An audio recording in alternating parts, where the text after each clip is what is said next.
Excuse me. I was just wondering, are you gonna have the ball game on Sports Channel tonight? Yeah. Great. You like baseball? I like the Indians.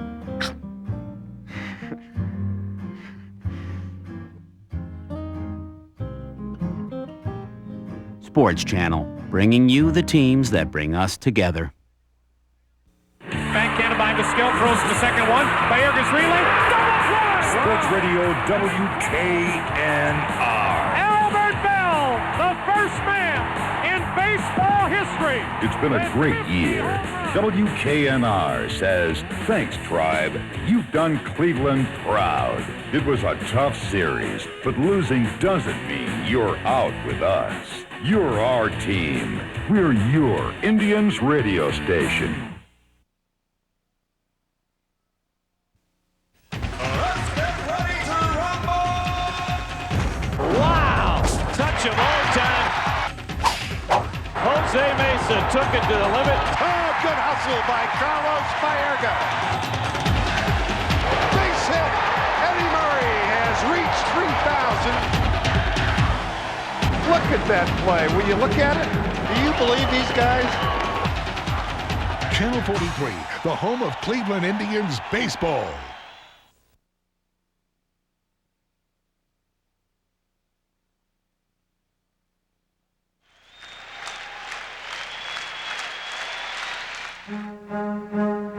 Hi, everybody. I'm Mr. Music Norman Knight. You know, the last time the Indians won a World Series was in 1948 under the shrewd leadership of Bill Veeck.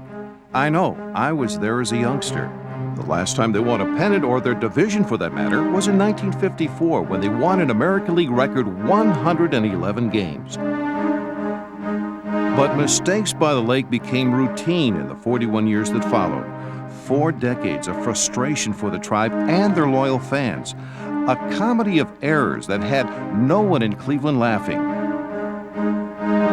Was there an evil spirit haunting Municipal Stadium created by a curse cast by former manager Bobby Bragan, or from the trade of Rocky Colavito? Nah.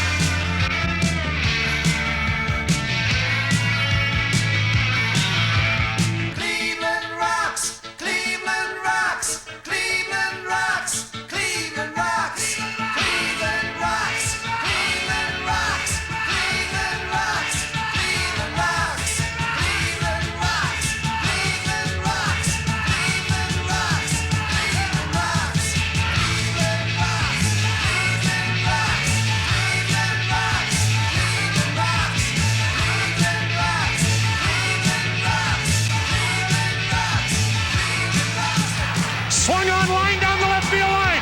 Base hit. Swing on this, strike three, the game's over. The Indians win it 3-2 in the 10th. Lofton, this ball makes a running catch. It goes, it's gone, home run. Baerga diving to his right, gloves, goes to second one. Vizquel leaping, throws to first, double play. On the track in front of the wall, leaps up, makes the catch. Indian fans have waited 41 years. The Cleveland Indians are in the World Series. You guys haven't seen nothing yet. Cleveland rocks. The story of the 1995 Indians. No question, Cleveland has undergone a resurgence of late, highlighted this summer by the opening of the Rock and Roll Hall of Fame. But this year, the real excitement in Cleveland had its roots in Jacobs Field. It's an overdose of happy pills. I mean, everybody's smiling. It's a great mood. Nothing that you would expect out of a city like Cleveland. As many problems and hard times that they've endured over the years. But I guess part of the rebirth, the renaissance of the downtown, and I think a lot of people across the country are going to be jealous. This has really been a story in baseball. Here's a city that was down, a city that was out, a franchise that was down and out, and I think the two have mirrored each other. I think the rise of the Indians and the rise of Cleveland have sent a real good message throughout baseball. But no one knew just how great a season it was going to be.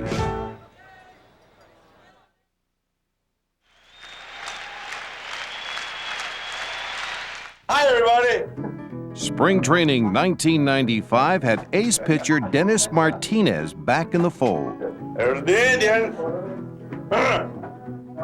To complement Martinez, the Indians acquired a bulldog from the Dodgers, Oral Hershiser, a master of postseason play and happy to be in Cleveland. When I saw the facility when I came here to tour here, I go, I want to play here. When I knew about the city of Cleveland and the great people that live here, I said, this is a good fit. Family, franchise, and runs. Kenny Lofton liked the mix of youth and experience, especially when the Indians picked up Dave Winfield. We got Dave over here because last year we brought Eddie and we made him young again. We put some youth in him. So now we bring Dave over here to help put some youth in him. This will either work or kill me, one or the other. That's what they do on MTV, huh? And then he does this. Like we on that, what's that movie? Wipe on, wipe off. Wipe on, where do you get this from? Albert Belle put up some impressive numbers in '94, and he was modestly ambitious heading into '95. Well, I expect for myself to be healthy where I can go out and play every day.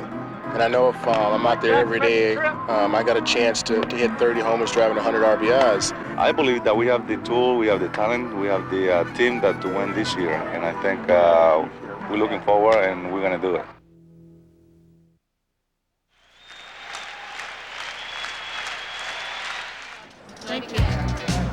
After spending the first week on the road, the 4-3 Indians finally came home.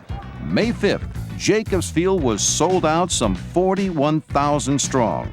Charles Nagy was the pitcher for the Tribe's home opener, and he took Minnesota in stride. Got him. And Albert Belle served up a sneak peek of things to come. Hit well to left field, back to the wall, and off the wall. Baerga will score. He's being waved around by Jeff Newman. Albert Belle in the second with a double. Even 39-year-old Eddie Murray looked younger than ever. Lined up the middle, off the glove of Nite. Belle's going to score.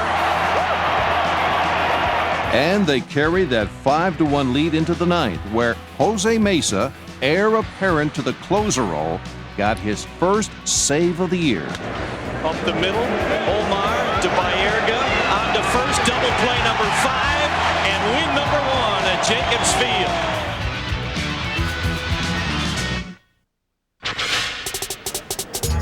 Two days later, the Tribe began a memorable 5-game stretch of May Madness, during which they twice made history. Game 1, down by 1, bottom of the ninth. There's a drive, deep right field. Puckett is back to the warning track, to the wall, looks up, it's gone. Eddie Murray has tied the ballgame. Tied at 9 with Minnesota, and so it stayed. They played 6 hours and 36 minutes. They used 17 pitchers between them, 132 baseballs. Finally, in the 17th inning, Kenny Lofton. 2 or 3 times I said, okay, I'm gonna do it. And I struck out one time and I ground out another time, and I said, well, I'm gonna just try to hit this ball right back up the middle, and basically that's what I did. Lofton up the middle into center field, a base hit. It is finally over.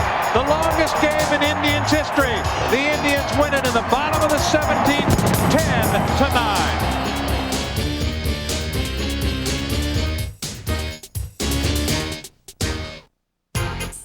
2 nights later, the next historic stretch began with Lofton. Lofton with a drive to right center field. The ball is up and gone. Kenny Lofton begins the ballgame with his first home run of 1995. They say hitting is contagious. If so, Cleveland had the flu. There's a drive to deep right. If it stays fair, it's gone. 3-0 Indians. There's a high fly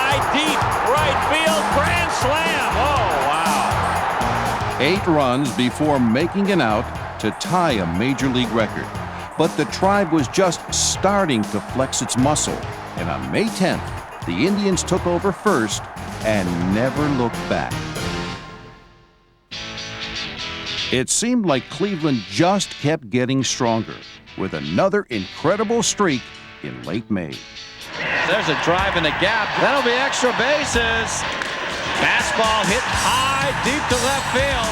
Oh boy, he killed it. The Cleveland Indians come back from a 6-0 deficit. They win it 7-6. There is something magical. They've had so many come from behind wins, and I've never in my entire life seen or played with a team that hit so many home runs to end the game. Long drive, deep right field. Back to the wall. It's gone.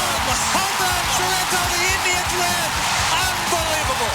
The magic's back. The magic is back at Jacobs Field. It's like New Year's Eve. When we win a ball game, it's an exciting time right now, and I think this city deserves it. They've waited so long for this, and I think it's very positive to see this city do well. That's why this city is the best baseball city in baseball. There's a drive into shallow center. This ball is I think he got a hanger by Jose Mesa comes on as they win it 6-3. That's crushed to deep right field. Gore snags it with one hand on Tommy belts it. Deep right. Way back. Gone. The Indians have done it again. Jim Tomey with a game winner. And there was no doubt about that one. Oh. The fans wouldn't leave like they always have. You know, everybody that does it, they never leave. They make you come out, and I think it's just been a lot of fun. Every time somebody goes to the plate in the 9th or 10th or 11th inning, you always expect for something good to happen, and it has. One night later, it happened again, as Tomey crushed another game-winning home run, all part of a 16-2 stretch that ended in mid-June, with Cleveland now holding a 7-1/2 game lead.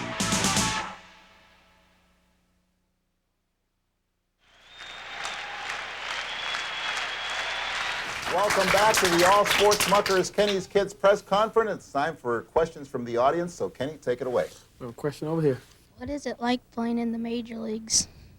It's fun. It's fun out there playing out there. Well, here in Cleveland, it's real fun now because the fans are very excited at what's going on, and I'm having a good time. Good times for a great ball player, the man who sets the table, Kenny Lofton.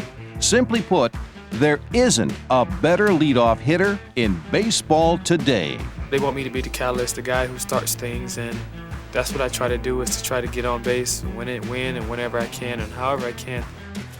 Despite missing more than 25 games to injury, Kenny hit .310 this year with 149 hits. He hit .382 with runners in scoring position and drove in 53 runs. And he led the American League in triples with 13. Lofton's got himself yet another triple. But for all his offense, Kenny may be best known for his glove work. Easily one of the best center fielders in baseball. I guess my role is just basically in the outfield is to try to cover as much ground as I can and control the outfield, because the center fielder is the captain out there, and try to go out there and do my job in the outfield. What sets him apart from the rest is his speed. Well, they come to expect plays like that from Kenny Lofton. Kenny Lofton has tremendous acceleration. He saw this ball taking off for the gap, and look at the concentration. His eyes are focused right on the ball. He leaps and makes a fine running catch. I really think Kenny Lofton might be the most exciting player in the American League. Oh, one more thing. He steals bases, lots of them. He led the American League 3 straight years and was the odds-on favorite to make it 4. He's the Indians' chief, Kenny Lofton.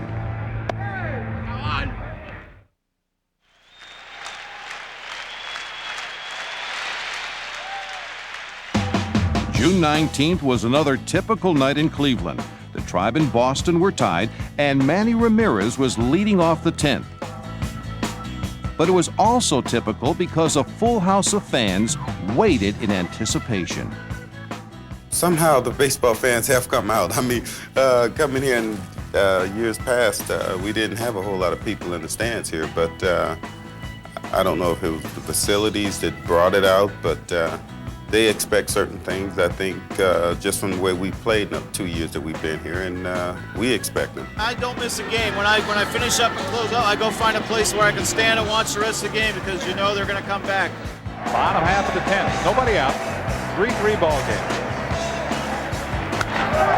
Well hit to right center field. Back is Tinsley to the warning track, to the wall. It's gone. Home run, and the Indians win. The magic is still here at Jacobs Field. It is a magic place for them. When you have a big crowd, and there are always big crowds here at Jacobs Field, it pumps up the ball players. It makes the adrenaline flow. And, you know, the fans don't leave. They stay. They get on their feet in the 8th and 9th inning. And the fans have come to expect that these fellas are going to come through. They're very special because they've rooted for a loser for a long, long time. And they have a lot of pinned up frustration. You understand? 41 years, man. Before I was born. I always remember that the Cleveland fans were there when we lost, and now they're here when we're winning, and that's the special thing about them. 41 years were due. These fans anticipate events. They anticipate Mesa coming out of the bullpen to close the door. They anticipate Belle hitting a home run. They anticipate a 9th inning comeback. And when they do that, they show faith in the club, and then they inspire the guys to perform. They actually are calling the performance out of the guys' bodies. I told these That's a good one right there. That's going to be used. I told these guys. One day later, on June 20th, Cleveland reached 1 million fans, faster than at any time in club history.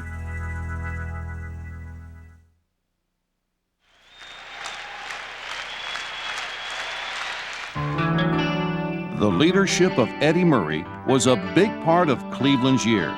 He hit .323 and provided the kind of wisdom only a 19-year veteran can.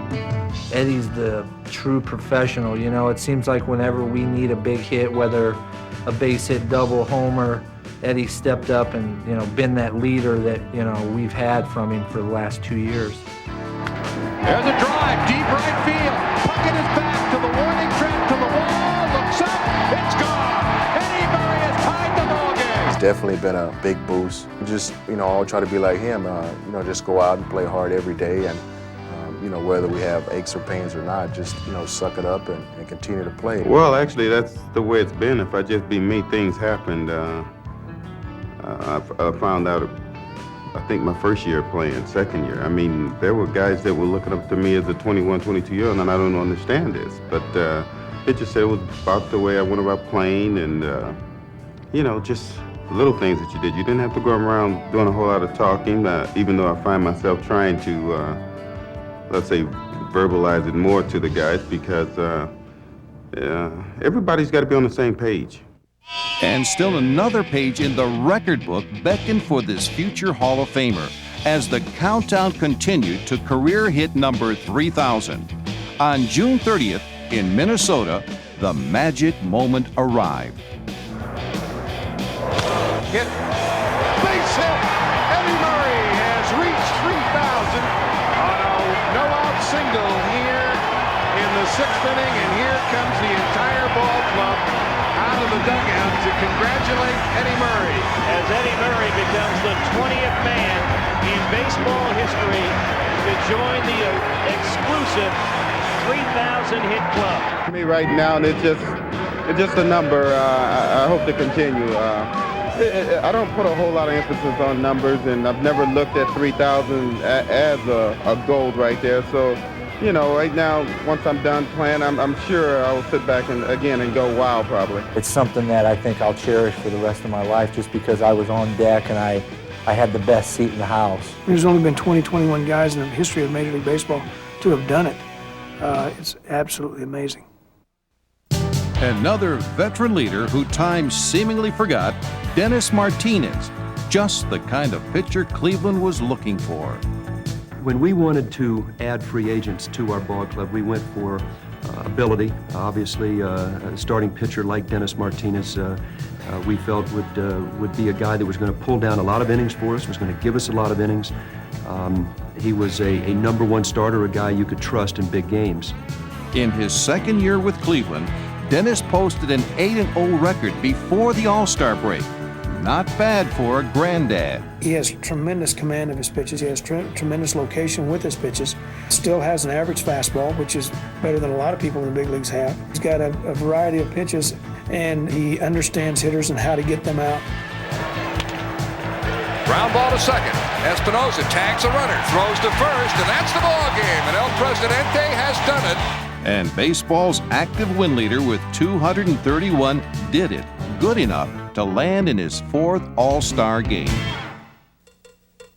The 62nd All-Star Classic took place in Arlington, Texas, where Manny Ramirez joined Martinez, Carlos Baerga, Lofton, Mesa, and Belle. But Belle peeled off from the group in the home run hitting contest. Oh, he's gonna crush him today. Yeah, he locked in. Up in there, get up there, window. Oh, hey, B.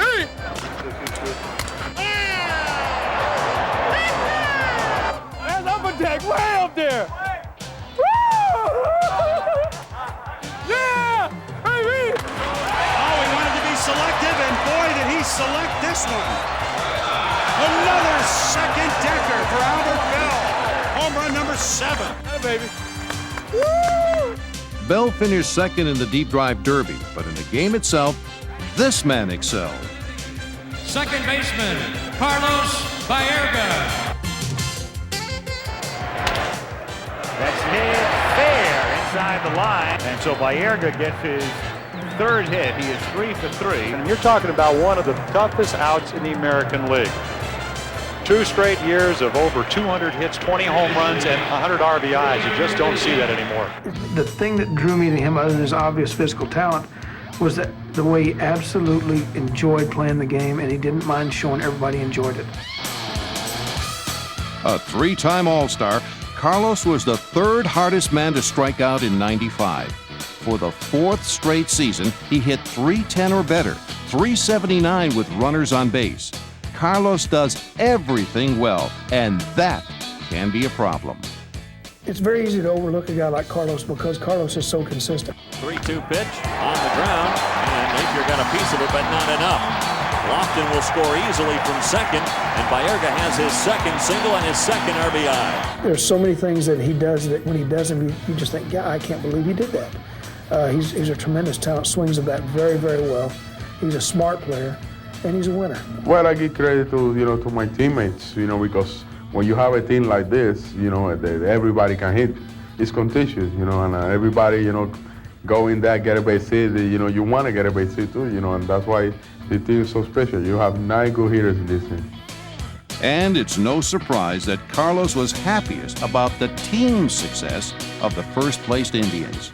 Well, it means a lot. I work hard for this, and I know that I'm ready for it. I never win in the minor leagues. I never win here in the big leagues.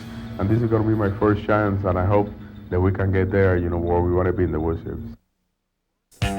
After the All-Star break, the first-place Indians began to pull away. They went 11-1, including their first-ever 4-game sweep of Oakland. Dennis Eckersley, meet Manny Ramirez. Comes inside, high fly ball, deep left field. Henderson looks up, the ball is gone, and the Indians win the game. Manny Ramirez, a 2-out, 2-run home run in the bottom of the 12th inning. The sweep is complete. Came in with a fastball and tried to jam him, and Manny just waylaid on the ball and just planted it in the left field bleachers. And X's comment was like, I think this guy's going for a base hit. I throw him a fastball in the jam, and this guy is just swinging from his tail. That youthful exuberance came through, I think, as Manny see-ball, hit ball. It was during that July 16th win over Oakland that Belle hit his first home run of the second half, just his 15th of the year. But there were plenty more to come. Once I did the home run contest, I felt like I found my home run stroke, and just pretty much I've been doing it ever since the break. 2 days later, he hit the most dramatic home run of the year as Cleveland trailed the Angels 5-3. Bottom of the 9th, bases loaded.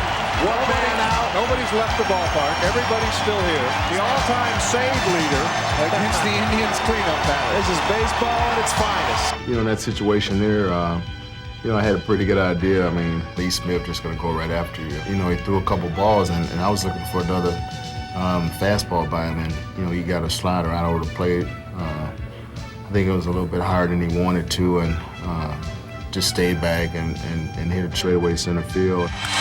Line to center field. Back is Edmonds to the warning track to the wall. It's gone. A grand slam home run. The magic continues. The Indians win. Unbelievable. Eckersley on Sunday. Tonight, Lee Smith. It's almost like you could see it happening. You know, as soon as they got one guy on base, the confidence started to build and pick up, and that's how it's been. And what higher tribute is there to a sweet swinger than to gain snack food immortality with your own candy bar? Walking around the press area today, they had the Belle bar out there. You know you're a star when they have a candy bar named after you. Albert Belle. That's one of the reasons why we're in first. You know, we eat a lot of candy bars. I would not put anything in my mouth that had a picture on it that looked like this. That's why Mason's throwing about 105 this year. He's been eating a lot of Albert Belle bars. Yeah, this is why I eat a couple, you know, because, you know, it makes me throw harder. Well, Jose has good reason to be laughing. For after spending most of his career as a starter, he emerged in '95 as the best closer in baseball. He went to the Dominican Republic this year and worked on that, being a closer down there for his ball club. And we said, Jose, you're the guy. Let's go get him. And that's exactly what he did all season long, especially following a pivotal series in Boston. Probably the defining moment for Jose, we were in Boston. We had men on first and second, and Mo Vaughn was the hitter. And we had Paul Assenmacher warmed up for that eventuality that we got to Mo Vaughn, and decided if Jose was ever going to be a closer, he had to get people like this out. And so we rolled the dice. And he struck Vaughn out and closed the game, and really has done a tremendous job since then. So I think that was probably the defining moment as far as the development of Jose. Mesa recorded a Major League high 46 saves in 48 chances to set a new franchise record. You know, every time he comes out, especially when we get a lead, we pretty much know the game's over. When you're a closer, you got to do it. Okay, I got three guys to face. If they hit me, they hit me. But I'm going to get everything I got, and I'm going to try to get him out. The ball game is over. Mesa with 2 strikeouts. He works a perfect 9th inning. He throws the ball, you know, in the mid to high 90s. Here's the 3-2 pitch. Got him swinging. Wow, what location, what a fastball. That goes to show you how hard Mesa's throwing. That ball right by him. And you throw a 93, 94 mile an hour sinker to the plate, and it's very difficult to hit. Good morning, good afternoon, and good night. And he broke Dennis Eckersley's Major League record by recording saves in 37 consecutive opportunities, eventually reaching 38. Ground ball by Baerga, and Mesa has saved himself a record. This is one Mesa who never plateaued. Jose, can you see, is the best. The first thing that put the staff in order was Jose Mesa, securing the stopper role so that the roles in the bullpen could then be set. And that made our bullpen outstanding because it took some great arms that were vying for the stopper role and put them into setup roles, and those guys performed awesomely. Swing and a miss at a breaking ball. Assenmacher gets his 3rd strikeout. And then you have a starting staff anchored by Dennis Martinez. And then you've got a Charles Nagy, who's a veteran big league pitcher, and a Mark Clark and myself, and a Chad O.J. having an unbelievable rookie year. Add a Kenny Hill. And I'd say I'd classify our staff as a very consistent, solid starting staff and an awesome bullpen.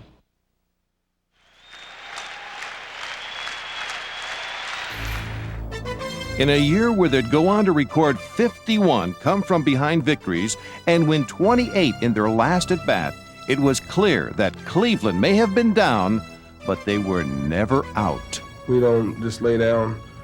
We feel like we can win every game.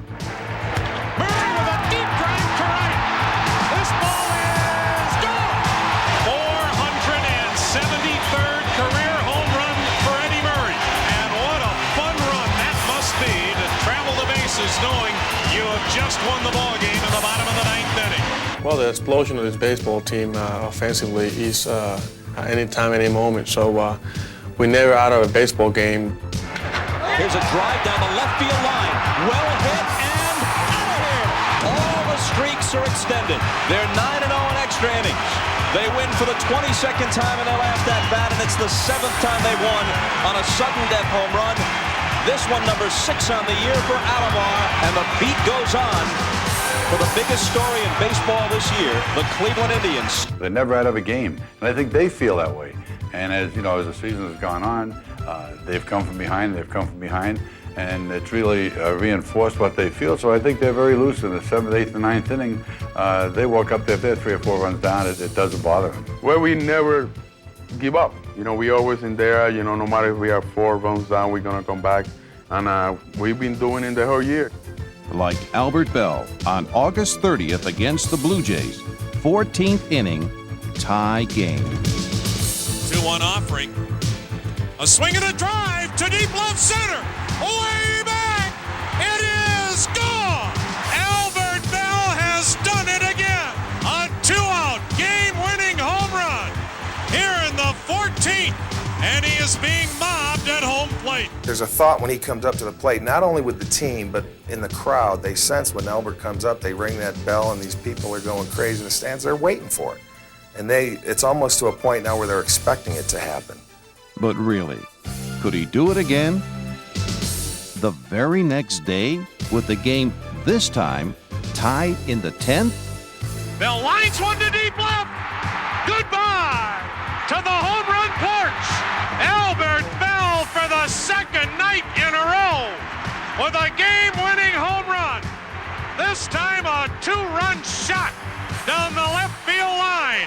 And once again, a home plate celebration. Everybody's excited. I think they were kind of in shock that it happened 2 days in a row. Oh my God, everybody was there, you know, and there we go again. We were celebrating, hitting everybody, just jumping, and it was exciting. Dave Winfield and I lockered next to each other all year, and we'd come in after our wins, especially the 27 come from behind wins in the last inning, or, you know, in the late innings. We'd come in and we go, these guys don't realize this just doesn't happen.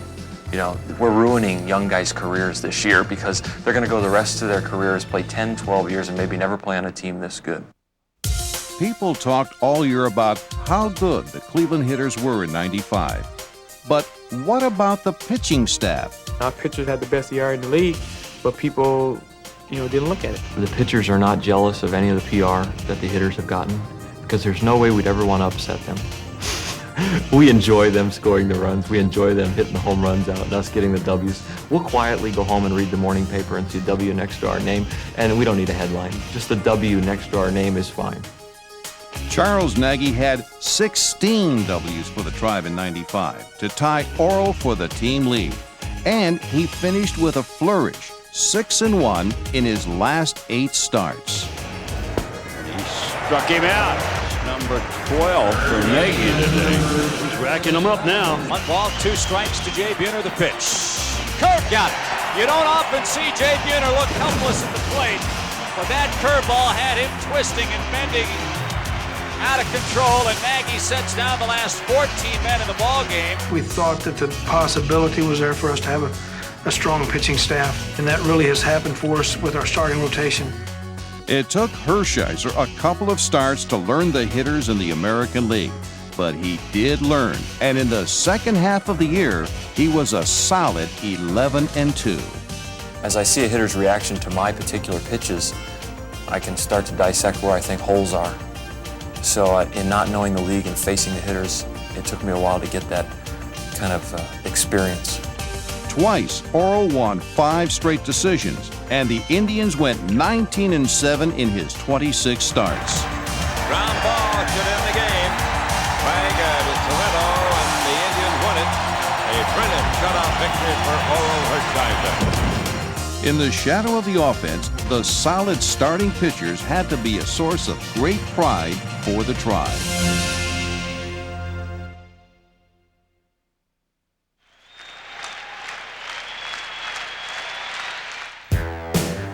Cleveland's success coincided quite nicely with the September opening of the Rock and Roll Hall of Fame.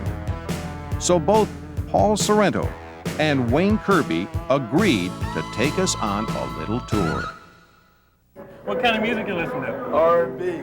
Yeah? Well, we got some stuff over here you might like. We'll start here. These are called influence booths. The whole section's called The Beat Goes On. Now, here's what you can do if you want to hear the Muddy Waters influence. Yeah, he's got Eddie Murray's hair. Little quote about it. Don't want to beat you, Kirk. Don't want to beat you. That's a Chuck Berry suit. Chuck Berry? Yeah. That look like one of Carlos Baerga's outfit on the West Coast trip.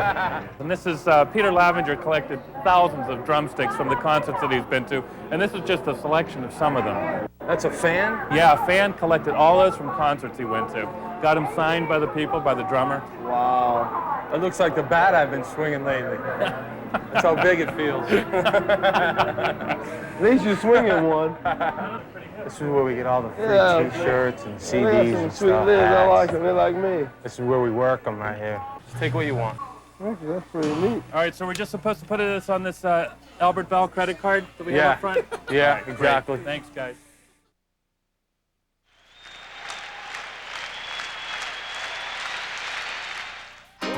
Two days after breaking Lou Gehrig's record, Cal Ripken Jr. brought his Orioles to Cleveland.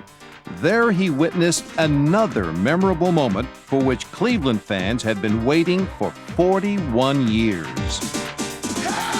3-1 pitch. Right back up the middle. This will score two. Lofton will score. Baerga around third. He will score. 3-0 Cleveland on the two-out, two-run single by Eddie Murray.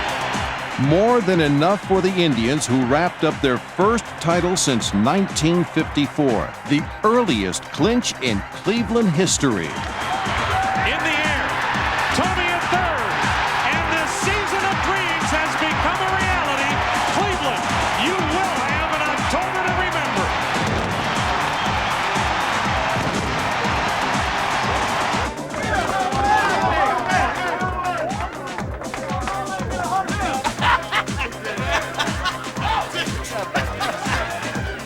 I can't see. But the ball is in my eyes.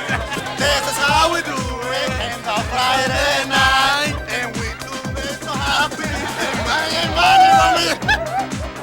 And Look at the chemistry here, and it's a wild bunch. I mean, you know, the best way I can describe it is we got semi-nuts, regular nuts, and just, you know, I mean, really, it's a group, and you look at it, people come in from the outside and they look at us, but we do fine.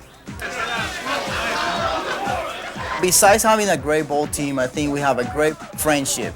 Everybody just know each other really well. You know, we go out together, we have dinner together, and that's really shows you the character of the team. We have a good, camaraderie of guys who feel comfortable with each other and feel we can say or do anything to each other in the clubhouse. Yeah, I think you're one of the driest ones.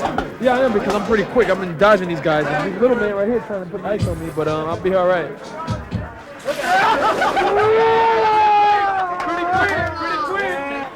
Oh my God, that's unbelievable. It's a great feeling, you know. I've been here for 6 years. I know these people waiting for a long time, and I think it's a gift for them. You know, we do the best we can. We play here. We come back here and next day try to win every day, and it's a great feeling. We want to go all the way. Now we got 3 more steps to go. Just how good was Cleveland's offense in 1995? Well, consider this. There were 8 300 hitters in the starting lineup. Guys like Manny Ramirez, a first-round draft pick in 1991, who hit 308 in 95. Well, we got to come for the Manny. Manny's a great hitter. He's going to be a great hitter for a long time. He's a good hitter. He's a very patient hitter, and he has a chance to be as good as there ever has been in this game, I believe. 13th round pick Jim Thome hit 314 at the plate, where he likes to make a point. It's just, it relaxes me. If you stand up and you're hitting and you're tense and you just stand there, you know how tight you get? Well, what that does, it relaxes all the muscles in my arms and my upper body, and it just relaxes me when I come back. That's why I do it. Back goes Hosey, still going back on the track, at the wall. It's gone, a home run over the center field barrier. And that went over the 19-foot part of the wall. Catcher Sandy Alomar also joined the 300 club in 95 and hit 588 in his last 5 games to do so. It was that kind of team. We got a lot of guys that are very talented that swing the bat well, and it's contagious. Omar Vizquel did not hit 300, though he did have 144 hits. He also hit 6 home runs and had 29 stolen bases. But what made Omar so valuable was his play in the field. Fact is, there isn't a better shortstop in baseball. When we step on the field, I just want to be part of the defensive part of the game. You want to have the ball hit to you all the time, and that's when your job get easier. You know, you don't have to think that much about situations and stuff like that. It just becomes like a routine every day.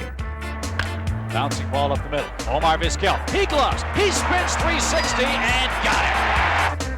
Hard ball, shortstop, backhanded by Vizquel. Bobbles it, throws, gets him. And a leaping catch this time by Vizquel. Could be 2. Barehanded by Vizquel. Double play. Vizquel vacuums and gets him. Vizquel, terrific play for the out at second. You know, I just love it so much right now. I want to stick around in Cleveland. We have one of the best teams in the American League, and we got a great place to play. We got one of the greatest teams, and you know, I really enjoy being here.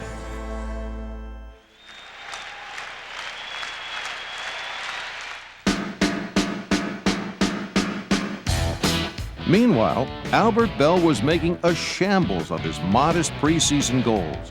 He got his 50th double in September, and folks had to ask, could he possibly hit 50 home runs as well? Albert can get as hot as you'd ever want to see anybody get, and go on a home run binge that just, you know, it just amazes you. Belted to deep left center. Holy cow, is this crushed to the upper deck. His second grand slam in 1995. Ripped to left field. Does he have enough? Yes, sir. Touch him old time for Albert Belle. Unbelievable. Beyond unbelievable. As far as Albert, I think Albert's probably one of the most focused and consistent players I've ever played with. That ball is tattooed way back in the highway. Belle, who had 14 home runs at the All-Star break, hit 17 in September to tie Babe Ruth's Major League record for that month. That's a lot of home runs hit in 1 year. He did it in 1 month, but I don't think anything that Albert does should surprise anybody because he has that strength. He's a good athlete, and he has the intelligence to do it. And when it all comes together, it's a real special thing to watch. When Albert's on, he's on, and we had that feel when he started hitting his home runs. You know, it was like nothing, no one could stop him. And it was great to just see him stay focused as he was when it came down to him hit those 50 home runs, because it was like what he had 10 to go with maybe 2 weeks ago, and that's kind of tough to hit 10 home runs in 2 weeks. On the second to last day of the season, he did it. Swing and a drive, deep left, way back, gone. Albert Belle, the first man in baseball history with 50 home runs, 50 doubles, and what a joyous jogger on the bases for Albert Belle. 31 home runs in August and September. An unbelievable year for Albert Belle. With 5 games to go, Cleveland had 95 wins. They won their next 4. Could they win 100? Late in the season, when we clean the division, we say, well, we got a shot to win 100 ball games, so let's see if we can do it. You know, we started to realize that the playoffs were getting really close, and, you know, we have to be playing for something here, and why not play for 100 games? I think that was a pretty good goal for us. To get 100 wins in a 144-game season would indeed be miraculous. But Lofton, who'd win the stolen base title for the 4th straight year, led off the game with his 53rd. And the big bats then took over. Carlo, could drop in center field and does. A base hit. Lofton scores. They'll hold Vizquel 1-0 Indians. 3-1 pitch lined into right center field, a base hit. Vizquel scores. Espinosa scores. Albert Belle on his way to third. It's 3-0 Indians. Still nobody out. The Tribe scored 6 in the first and built a 17-7 lead. Was there ever any doubt? Fly ball left field. Burnett's coming over. They've done it. 100. wins for the Indians in 1995. It couldn't have been a more perfect regular season, and it couldn't have been done without the loyal fans of Cleveland. 2,842,725, a franchise record. It's been a Cinderella story for us, and to end this season, with the 50 homers and then go into the playoffs and win a World Series would be even better.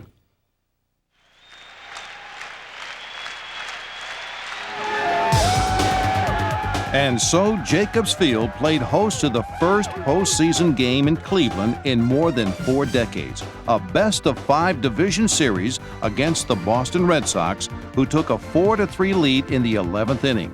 But Belle's been here before, and Boston had good reason to worry. Here's a smash to deep left. This ball game is tied.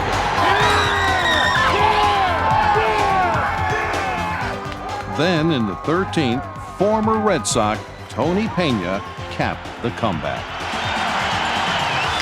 Oh man, Tony Pena on 3-0 sends everybody home. Tony Pena spells good night. Cleveland's 28th victory in its final at-bat took just over 5 hours to complete. It took Orel Hershiser half that time to throw 7 shutout innings against Boston the following day. Orel's 3-hit performance set the stage for Senior Slam. Mesa! And Jose preserved the 4-0 lead with a 1-2-3 ninth. The Indians are up 2-0 as they win them both at Jacobs Field. The series moved to Boston, and Jim Thome moved to adjourn. Pulled down the right field line, hooking. Fair ball and a home run for Jim Thome. Cleveland is quickly up 2-0. The Red Sox and their long-suffering fans never had a chance as the Cleveland carnage continued, and from every corner of the lineup. 8 runs by the 6th. Meanwhile, the Cleveland pitchers held Mo Vaughn and Jose Canseco hitless in the series, 0 for 27. The final score was 8-2 as Cleveland celebrated its first ever trip to the League Championship Series. I'm enjoying this one, but I think this locker room is pretty subdued because it has a mission, and it realizes that we really haven't won anything yet, that we've gotten over the hump of dealing with playoff pressure, and we performed under it, and now we have to go to the next level. That next level took the Indians to Seattle, where the Mariners had just played an emotional series with the Yankees. Seattle fans were psyched, but the Indians might have been psyched out by rookie pitcher Bob Wolcott, who walked the bases loaded in the first, then somehow, someway, escaped. Toby drives one, beautiful stop by Cora, he's got him! They're out of it, the kid does it! Wolcott's magic act proved to be the difference as Seattle won 3-2. We let him off the hook in the first inning, and that was it. Point taken. So in Game 2, the Bulldog never gave the Mariners a chance, pitching 8 innings of 1-run, 4-hit baseball. And Manny Ramirez got 4 hits by himself, including 2 home runs. Going back, and he'll watch it sail out over the wall for Ramirez's second home run of this game. He is perfect. Cleveland won 5-2, and now was heading home. Anytime you can go into another team's place, especially this time of the season, and you can come out of it with a split, going back home is very important. We had to fight for everything we could get while we're here, so we'll take what we got and go. And with no reservations, the city was waiting, hot with pennant fever. Go time in Cleveland! #1, baby, #1! It was a momentous occasion for Cleveland fans and for the Indians themselves, but they'd have to beat the best, and Randy Johnson was on fire.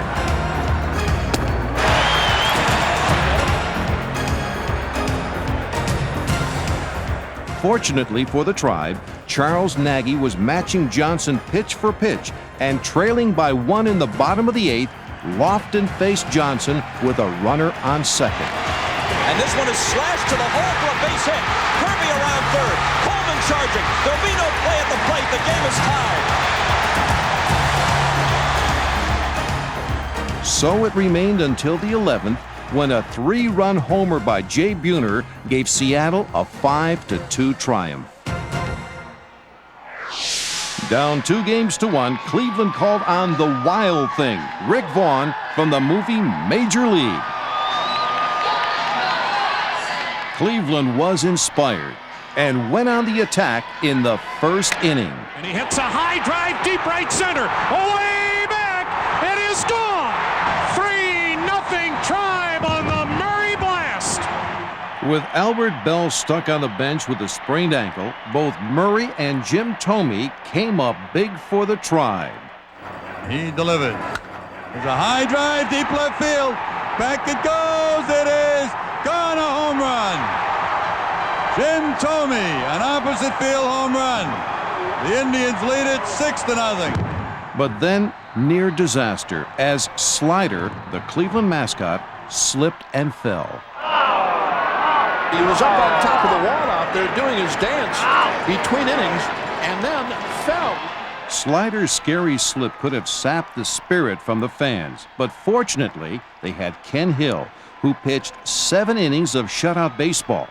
With the Tribe up 7-0, Jacobs Field awaited its first league championship victory. 1 strike away from evening the series. The 2-2 to Rodriguez. Got it. O.J. and Embry combined to strike out the side of the ninth. Hill is the winner. It now becomes a best 2 out of 3 series for a trip to the World Series. Well, Slider did survive, and his support in Game 5 must have somehow given Hershiser quite a lift.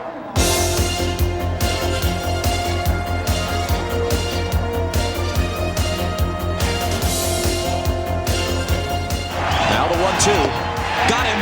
8 strikeouts for Hershiser. Trailing 2-1 in the bottom of the 6th, Cleveland put a runner on for the suddenly red-hot Jim Thome. A swing and a drive. Deep right. Away back. It is gone to the second deck. And the Indians now lead it 3-2. What a titanic blast by Thome. Though Seattle threatened in the 7th and 8th, the Cleveland bullpen persevered, and the Tribe won Game 5, 3-2. 3-2 delivery. Fly ball, deep center field. Back goes Lofton, still going back. On the track, he makes the catch. The game is over.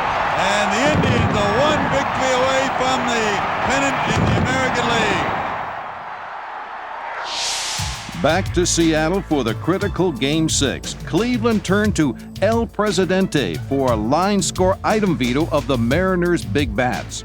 Seattle countered with the big unit, Randy Johnson, and they both pitched scoreless ball until the 5th, when Lofton hit away. And he hangs in and slashes one to left for a hit. Could be a play at the plate. They're waving Espinosa home. Coleman's throw is not in time. The Indians have the lead on Johnson and the Mariners. They held that lead into the 8th before getting another boost from Lofton. He gets this bunt down. It's a hard one, though, and Johnson disdains the play at third base and then can't get him at first. Runners at the corners with nobody out. The Tribe had found a crack in Johnson's armor. Seattle would be doomed by Kenny Lofton's speed. It gets away. Heading home is Amaro. To third is Lofton. They have no play. And now here comes Lofton all the way. And he scores. He never stopped. Kenny Lofton made this inning. Beating out a bunt, which for almost anyone else would have simply been a sacrifice. Stealing second. And then racing all the way in from second as the ball got away from Wilson on either a wild pitch or pass ball. A 4-0 lead in the 9th. No problem for Mesa. Buhner grounds one to third.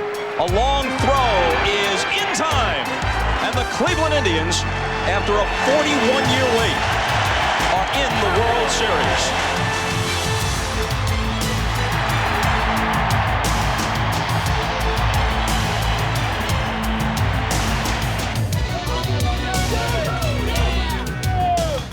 feeling great. I didn't know what to do, go hug Kenny Lofton or hug Carlos or go to the mound. I just look up in the sky and say, thank you, God, for the opportunity you gave us to be where we are right now. And thank you because everybody's healthy and everybody can be in the World Series.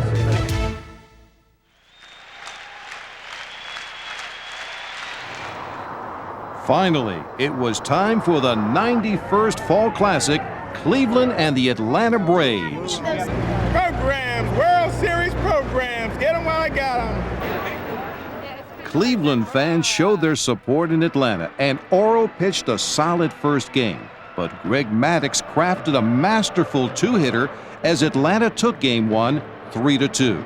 They also won the second game when Javier Lopez snapped a 2-2 tie. 4-3 was the Game 2 final, but the Indians had 3 at Jacobs Field on the horizon. I think everyone's glad that we're going home. Now we can see how really good we are when we go there and play them here. The World Series back in Cleveland, a city in love with its tribe. 41 long years had passed, and the past was now forgotten.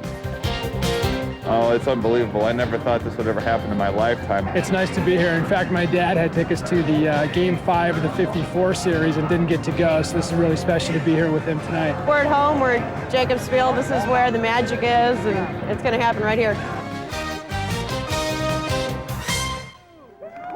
Indian fans were more than ready for Game 3, and the Tribe took a 5-3 lead into the 8th. Then, in the top half, the unthinkable happened. The 1-0 pitch is hammered into left center field. It gets down for a base hit. The Braves have taken the lead. Oh, what is that? Undaunted, the Cleveland fans kept up a brave face. They'd come back to win here 50 times in '95. And in the bottom of the 8th, with runners on the corners, Sandy Alomar took a step toward 51. On the first pitch, he hits it between McGriff and the bag. The game is tied. Kirby, the pinch runner, to third. Stopped there by Newman. Alomar on his way in with a double, and he pumps his fist as he gets there. Tied at 6, and incredibly, Mesa would pitch a full 3 innings with plenty of help from his defense. Hit hard, and Perry scoops it up, preserving the tie. Perry just in, and what a play he made, and what a time to make it. Up the middle, Baerga's at least able to stop it. Can he throw him out? Yes! Bouncing ball to Baerga. Vizquel 1, Perry 2, and now they give themselves another chance to win. Carlos Baerga led off in the bottom of the 11th. Baerga smacks one into right center field. This is going to split the outfielders and go to the wall. Baerga doesn't run that well, and he's content to stop at second base. Cleveland fans could feel it. A walk to Albert Belle, and it was up to Eddie Murray. I guarantee he's sitting fastball here and trying to go. He lines it into center. Here comes the pinch runner, Espinosa. Grissom fires to the plate. The Indians are back in the World Series. Cleveland had its first World Series victory in 47 years. Before Game 4, Indians legend Bob Feller looked to bring the Tribe a bit of luck and caught the outside corner in the process. Well, it worked at first, as Belle blasted a 6th-inning home run to tie the game at 1. But Atlanta prevailed 5-2. So Cleveland called on hometown boy Joe Walsh to shake its funk in Game 5, the final game at Jacobs Field, where life's been good in 1995. The first pitch came from Columbia, the Space Shuttle Columbia, and touched down perfectly in center field. Cleveland rocked like never before. It was now or never. All this and the mighty Maddux on the mound. But Maddux walked Vizquel with 1 out in the first, and Belle gave every indication that tonight belonged to the Tribe. And he hits it in the air down the right field line and into the corner, and just like last night, gone. Same spot.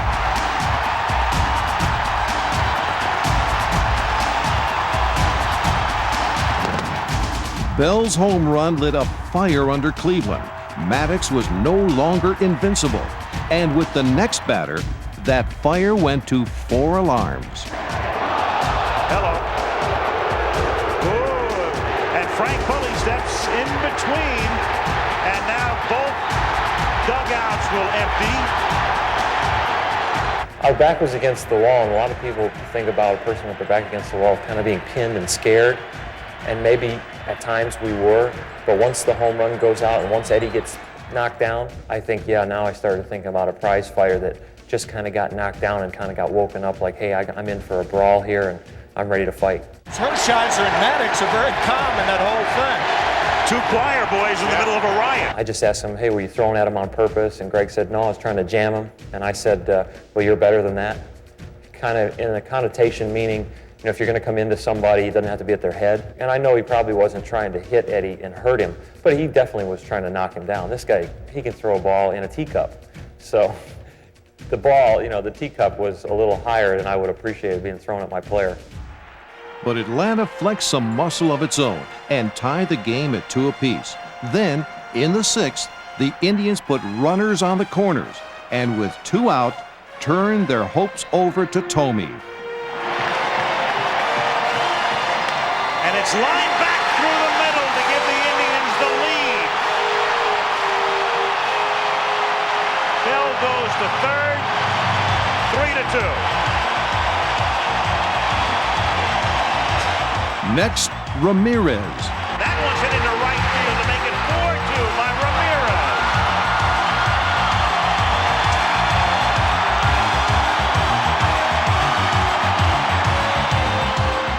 He'd lost just 2 games all season, but Greg Maddox had never pitched at Jacobs Field.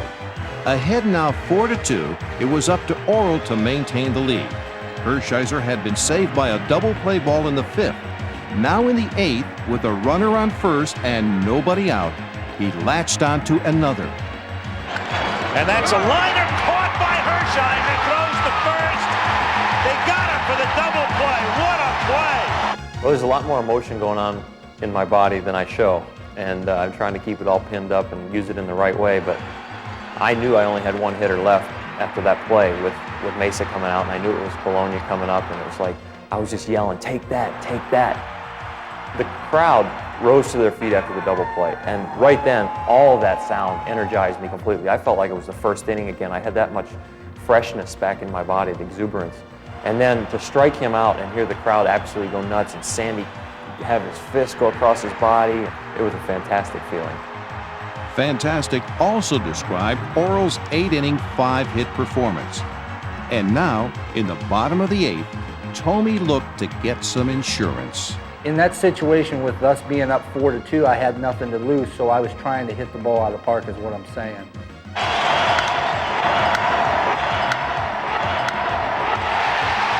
deep center field where it's 405 and gone.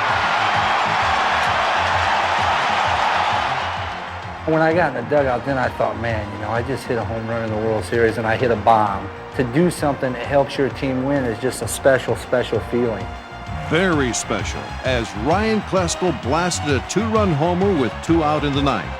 But Mesa held the 5-4 lead. Back to Georgia.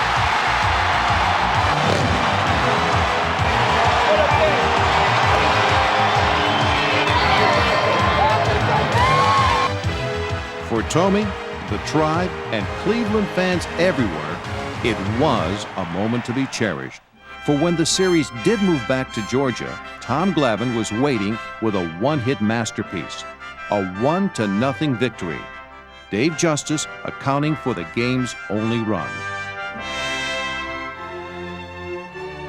But for the sensational Omar Vizquel and all the Indians who performed so heroically for 159 games in 1995, it was a year of wondrous achievements.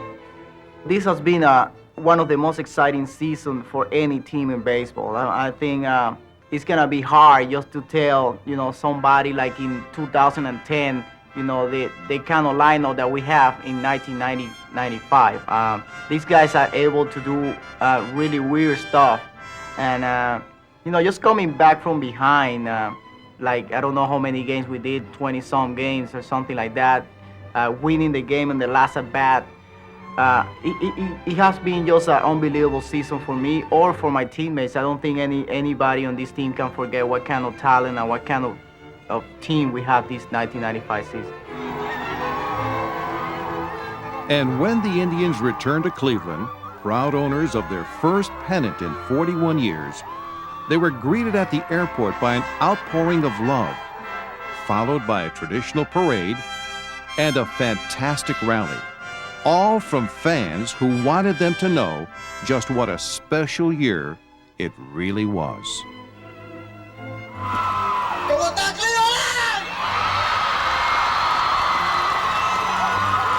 You guys are the greatest fans in the world. We showed that we've got the greatest fans. We showed all of the world that this is the greatest fans in all of baseball. This is the baseball city of the 90s. And for a team that lost the World Series, for you people to be out there at the airport that late at night, that cold, that'll show you some class. If hard work, pride, and talent get you back to the World Series, to win the World Series, this bunch of guys will do it for you. We gave you our hearts, our intensity, our desires on that field, and we laid it all on the field, and you gave it back, and we thank you very, very much. Like Arnold Schwarzenegger say,